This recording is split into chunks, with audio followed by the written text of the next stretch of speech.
छत्रपती संभाजीनगर जिल्ह्यातील पळशी गावाच्या परिसरामधल्या असलेल्या डोंगर रांगामध्ये ढगफुटी सदृश्य पाऊस झाल्यानंतर या परिसरातल्या नदी नाले आणि ओढ्यांना प्रचंड पूर आला आणि याच पुराच्या पाण्यामुळे शेतकऱ्यांचं मोठं नुकसान झालेलं आहे। हे पुराचं पाणी शेतकऱ्यांच्या शेतामध्ये घुसलं होतं, त्यामुळे या नाल्याच्या नदीच्या काठी जी काही शेती आहे त्या शेतीतल्या पिकाचं मोठ्या प्रमाणात नुकसान झालेलं आहे।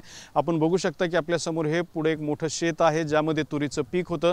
त्या तुरीच्या पिकाचं सुद्धा अतोनात नुकसान झालेलं आहे। अजूनही या शेतात पाणी साचलेलं असल्याचं आपल्याला पाहायला मिळते। त्याच्या दुसऱ्या बाजूला हे आणखी एक शेत आहे। या शेतामध्ये सध्या तूर आणि शेंगा पेरण्यात आल्या होत्या। शेंगाला खाली आपण जर बघितलं तर शेंगा सुद्धा लागल्या होत्या, मात्र या ठिकाणी सुद्धा या शेंग पिकाचं मोठ्या प्रमाणात नुकसान झालेलं आहे।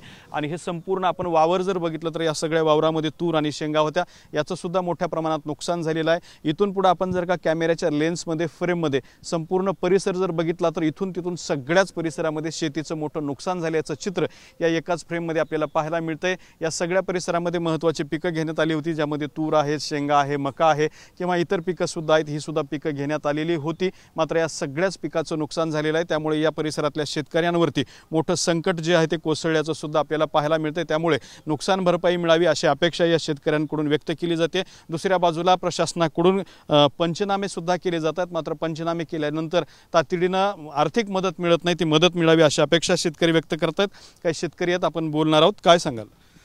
मोठ्या प्रमाणात पाऊस झाल्यामुळे भरपूर इथे जवळपास 300 हेक्टरचं नुकसान झालेलं आहे। तूर, मक्का, कपाशी, भुईमूग, फळबाग बऱ्याच प्रमाणात शेतकऱ्यांचं भरपूर अतोनात नुकसान झालं। तर सरकारने पंचनामे तर सुरू केले, परंतु तात्काळ जास्तीत जास्त मदत कशी करता येईल हे माझं सरकारला विनंती आहे शेतकरी म्हणून। आणि शेतकऱ्यावर जो कर्जाचा डोंगर आहे, जो कर्ज काढून त्यांनी हे पीक उभा केलं होतं, तो कर्ज भरण्यासाठी हे पीकच नष्ट झालं तर त्यांनी कर्ज भरायचं कसं? म्हणून शासनाने दिलेला शब्द पाळून कर्जमाफी ही तात्काळ करावी, ही मी एक शेतकऱ्याच्या वतीनं विनंती करतो। तुम्ही काय सांगाल?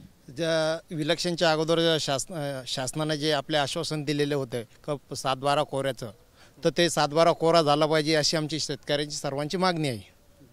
7/12 कोरा म्हणताय, तुम्हाला काय वाटतं, काय केलं पाहिजे शासनाने मदत? शासनाने काय करायला पाहिजे, आता तलाठी तहसीलदार यांनी काय केलं, पंचनामे चालू केले, पण पंचनामे करून सनी आम्हाला मदत किती पैशाची देतील? ते 10-5 हजार रुपये देतील, याच्यावर तर काही देणार नाही। 2 लाख रुपयाचं नुकसान होईल इथं शेतकऱ्यांचं, असे शेकडो शेतकरी इथं यांचं नुकसान झालेलं आहे।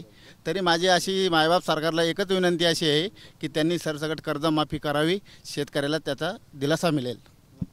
तर सरसकट कर्जमाफी करावी जेणेकरून शेतकऱ्यांना दिलासा मिळेल अशी अपेक्षा व्यक्त केली जाते। त्याचबरोबर पंचनामे करून तातडीने शेतकऱ्यांना आर्थिक मदत देण्यात यावी अशी सुद्धा मागणी शेतकऱ्यांकडून केली जाते। त्यामुळे आता येणाऱ्या काळात शासन काय भूमिका घेते हे पाहणं महत्त्वाचं ठरणार आहे। मात्र पळशी परिसरातल्या अनेक शेतकऱ्यांसह छत्रपती संभाजीनगर जिल्ह्यातल्या सुद्धा वेगवेगळ्या तालुक्यातल्या गावांमधल्याही शेतकऱ्यांचं अतोनात आणि मोठं नुकसान झालेलं आहे। कॅमेरामन हर्षल निकमसोबत दत्ता कानवटे, TV9 मराठी, छत्रपती संभाजीनगर।